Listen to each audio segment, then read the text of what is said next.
Edexcel Core Pure, complex number 6, the exponential form. Using the exponential form of a complex number. So in this example, we need to take our familiar modulus argument form and turn it into an exponential form. We can see, looking at this complex number, that r is 4 and theta is pi by 4, and therefore z can be written as 4 times e to the pi by 4 I. So that is the exponential form. Here we've been given z in component form and we've got to turn it into an exponential form. So first thing we need to do is to find r, and we can do that by finding the modulus of z. So if we do Pythagoras on the 2 and the 2, we get r is 2 root 2, and we also need theta, which is the argument of z. So that will be arc tan the y over the x. But before we do that, if we have a quick sketch of this complex number, minus 2, 2, we can see that minus 2, 2 is up there, and the argument needs to be this angle here. And so we need to add on a pi here to get the correct answer of 3 pi by 4, which is the angle labelled on the diagram. And therefore z in exponential form would be 2 root 2 e to 3 pi by 4 I. So now we want to write w equals 4 plus 4i in exponential form, and then we want to solve z to the 5 equals 4 plus 4i. So if we look at w first, which is 4 plus 4i, we'd like to know its modulus, so we want the modulus of w. Again, we can get that from Pythag on the 4 and the 4, and that gives us root 32. We also want to know theta, which is the argument of w, which is arc tan the y over the x. And we can see that this will be in the first quadrant, the top right hand side of the diagram, where theta will be acute, so we don't need any adjustment on this. The answer will be pi by 4, and therefore w can be written as root 32 e to the pi by 4 I. So that's w written in exponential form, noticing that r is always taken to be positive, and we need to check that theta is between minus pi and up to and including plus pi. So now that we've found w in exponential form, we can now look at solving the equation. Z to the 5 is 4 plus 4i, which we can now write as root 32 e to the pi by 4i. But in order to get all 5/5 roots, we need to write this in a more general form, so we need to write this as root 32 e to the I pi by 4, and we need to add on a multiple of 2 pi to make sure we get all the available roots. Now we're in a position to take the 5th root of both sides and apply De Moivre's theorem to the right hand side as well, so we'll get z equals root 32 to the power of 5th times e to the I pi by 4 plus 2k pi times a 5th. So that's using De Moivre's theorem.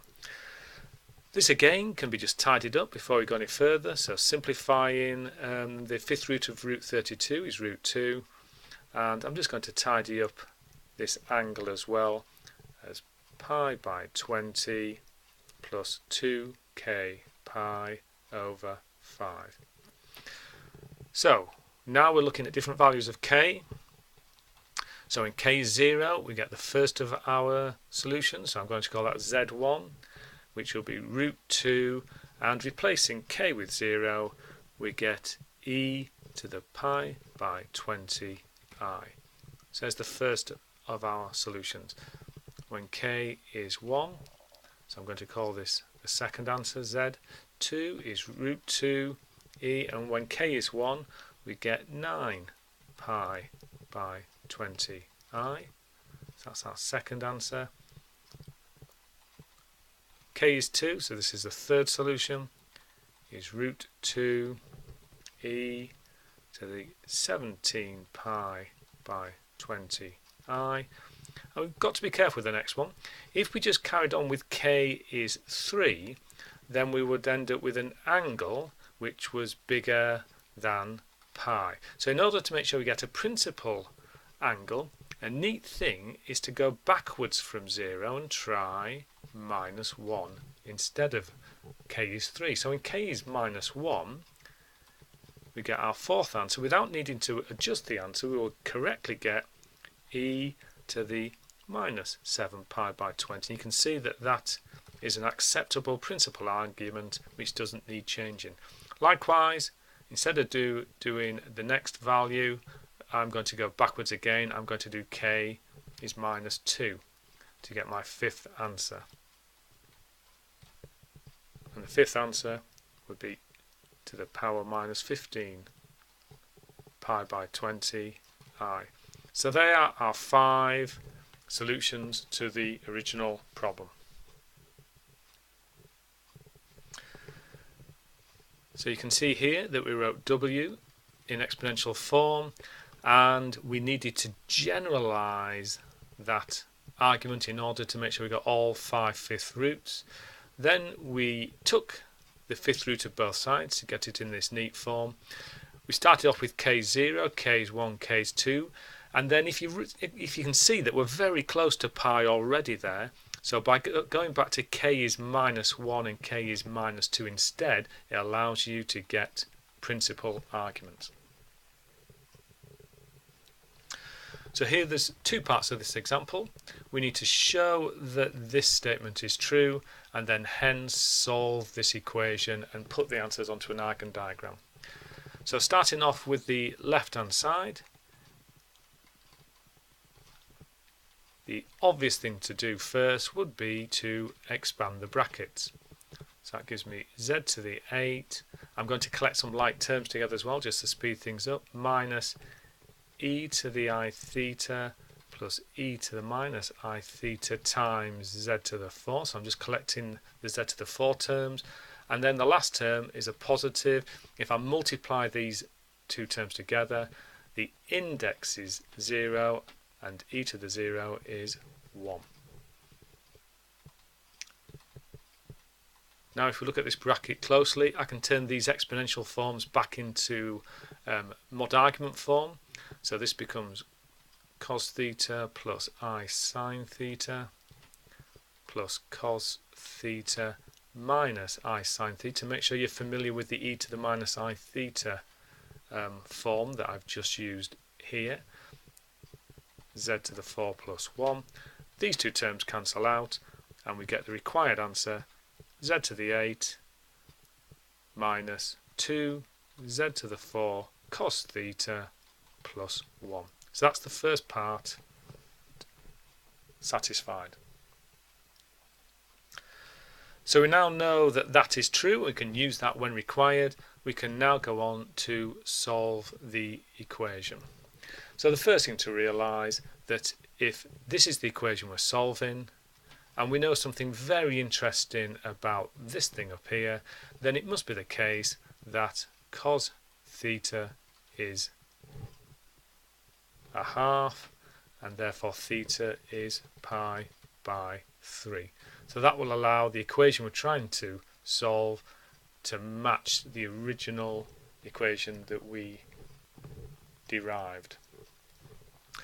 So looking at this problem again, we can rewrite the z to the 8 minus z to the 4 plus 1 equals 0. We can now rewrite it as z to the 8 minus 2 z to the 4 cos pi by 3 plus 1 equals 0. And now, having got it in the correct form, we can use the left hand side of this identity that we had. So this can now be rewritten as z to the 4 minus e to the pi by 3i times z to the 4 minus e to the minus pi by 3I equals 0.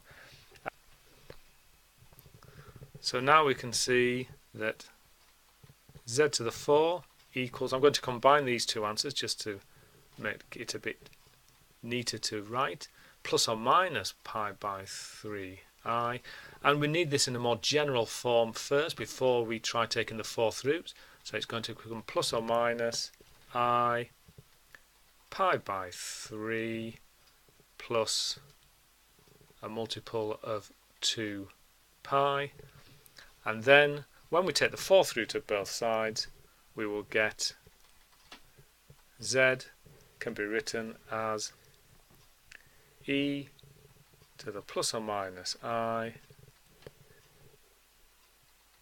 pi by 3 plus 2k pi, and De Moivre's theorem will produce that quarter there, quarter of that index. So now we can go through letting k be 0 and 1 and choosing all the roots. So we should end up with 8 roots, and the roots we're going to get are z equals e to the plus or minus pi by 12I, or e to the plus or minus 7 pi by 12I, or e to the plus or minus 11 pi by 12I, and finally e to the plus or minus 5 pi by 12I. So that's very carefully plugging in values of k and checking that you have a principal argument for all 8 roots. So the key steps here, we're expanding the brackets, then we turn this exponent form into its mod argument form, and very carefully turn that exponent form into its mod argument form in order to get the correct answer. Then we realise the connection between the given problem and the one we've just done was that cos theta had to be a half, so we knew that theta was pi by 3, which allowed us to rewrite the equation in this form, and therefore we could quote the result from the previous part. I've combined two of the exponential roots together there just to make things a little bit neater, and don't forget that extra 2k pi when taking De Moivre's theorem. And that gave us 8 solutions to the problem, and we can see all 8 on the diagram. Each root is given by a different argument depending on which root we are dealing with. So in the next video we're going to be expressing sine theta and cos theta in terms of complex numbers.